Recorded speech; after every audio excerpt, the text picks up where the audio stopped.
Hello everyone, मैं हूं doctor Meena लौंडिया।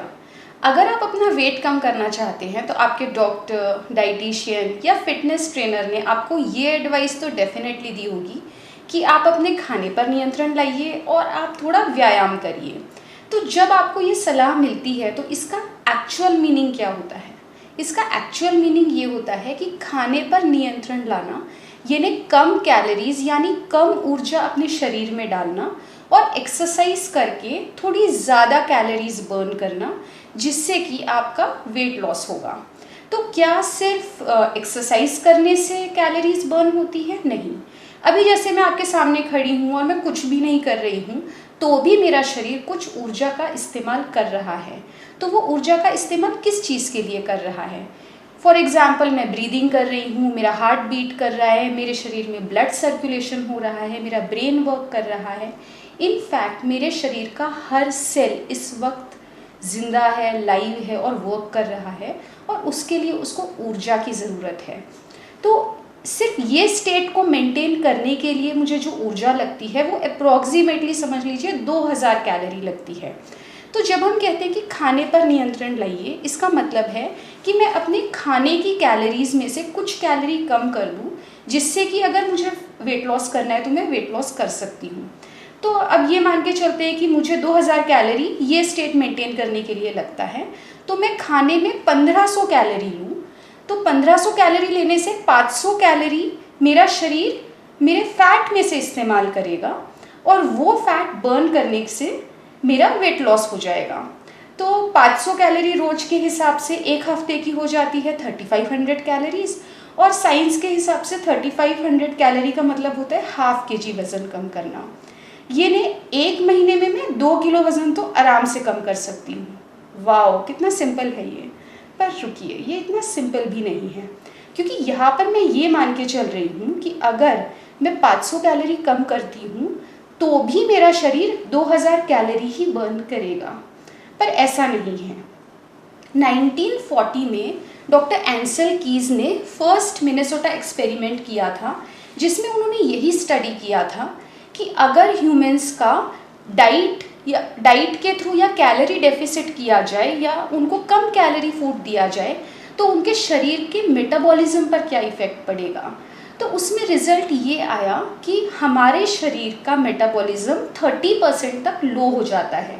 और उसके बाद ऐसी बहुत सारी स्टडीज़ आई, और ये अगर हम माने तो यूनिवर्सल लॉ है कि अगर ऊर्जा कम आएगी तो ऊर्जा कम बर्न होगी।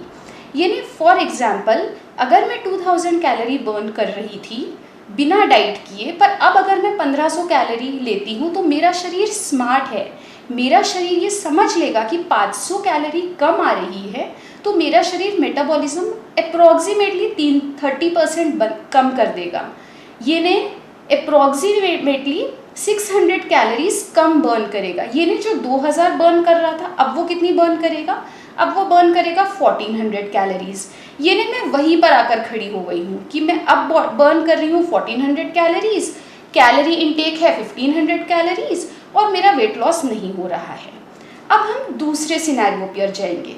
अब मेरा शरीर समझ लीजिए 2000 कैलोरी ही बर्न कर रहा है। अब मैं डाइट में चेंज नहीं लाऊंगी, डाइट में तो मैं 2000 कैलोरी ही लूँगी। अब मैं एक्सरसाइज करूँगी। अब मैं एक्सरसाइज 1 घंटा करूँगी रोज, और मैं उसके थ्रू अपनी कैलोरीज बर्न करने की कोशिश करूँगी। तो मैं कितनी भी विगरस एक्सरसाइज कर लूँ, मैं 200 कैलोरी रोज से ज़्यादा बर्न नहीं कर सकती। पर क्या 200 कैलोरी रोज बर्न करने से, चलिए हम ये मान लेंगे कि इससे धीरे वेट लॉस होगा, क्या 2 हफ्ते में मैं आधा किलो वज़न कम कर पाऊँगी? नहीं। क्यों? क्योंकि मेरा शरीर स्मार्ट है। मेरा शरीर वापस समझेगा कि अरे, ऊर्जा का एक्सपेंडिचर ज़्यादा है, ऊर्जा खर्च ज़्यादा हो रही है, तो मेरा शरीर मेरे अंदर ऐसे हार्मोन्स क्रिएट करेगा कि मेरी भूख थोड़ी सी बढ़ जाएगी, और मैं खाने के थ्रू वो 200 कैलोरी कंपनसेट कर लूँगी और मैं आकर वही खड़ी हो जाऊँगी। तो ये जो सीको मॉडल है, यानी कैलोरी इन और कैलोरी आउट मॉडल, ये क्यों वर्क नहीं करता है? क्योंकि इसके पीछे हमने कुछ गलत धारणाएं बना के रखी है। सबसे पहली गलत धारणा ये है कि ऊर्जा का अंदर लेना और ऊर्जा का खर्च करना, ये दोनों अलग अलग चीज़ें हैं। जैसे मैंने आपको बोला कि मैं 1500 कैलोरी लूँगी तो भी मेरी 2000 कैलोरी ही बर्न होगी, ये गलत कंसेप्ट है। ये दोनों चीज़ें, ऊर्जा का अंदर लेना और ऊर्जा का एक्सपेंडिचर करना या ऊर्जा का खर्च करना, ये आपस में इंटर रिलेटेड है और डिपेंडेंट है। दूसरी गलत धारणा ये है कि बेसिक मेटाबॉलिक रेट हमारे हाथ में है, ये हमारे कंट्रोल में नहीं है। फॉर एग्जाम्पल, अगर हम एक ठंडी जगह चले जाएंगे तो हमारा शरीर ज़्यादा कैलोरी बर्न करेगा क्योंकि एटमॉस्फेयर में ठंड है और हमारे शरीर को थर्मोजेनेसिस करना है। तीसरी गलत धारणा जो हम ये करते हैं वो ये है कि भूख यानी हंगर ये हमारे कंट्रोल में है। सॉरी, भूख और हंगर हमारी विल पावर, मोटिवेशन, इस पर डिपेंडेंट नहीं है।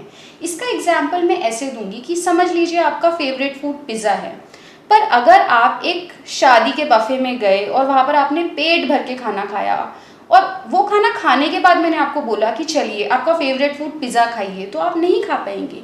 क्यों? आपका तो फेवरेट फूड है। क्योंकि आपकी बॉडी आपको सिग्नल देगी कि पेट भर चुका है और फेवरेट फूड रहा तो भी मैं ये नहीं खा सकता हूँ। तो मैं आपको ये किस लिए बता रही हूँ? इसका रीज़न ये है कि आप प्लीज़ कैलोरी ट्रैक करना बंद करिए, फिटनेस ट्रैकर ऐप्स यूज़ करना बंद करिए, क्योंकि आपका शरीर बहुत स्मार्ट है। हमारे पूर्वजों ने कभी भी कैलोरीज काउंट नहीं की, फिर भी वो हेल्दी थे। पर आज हम इतने सारे ऐप्स ट्रैक कर रहे हैं, इतने सारे कैलोरी कैलकुलेटर्स हमारे साथ हैं, फिर भी हम हेल्दी नहीं हो पा रहे हैं। Thank you.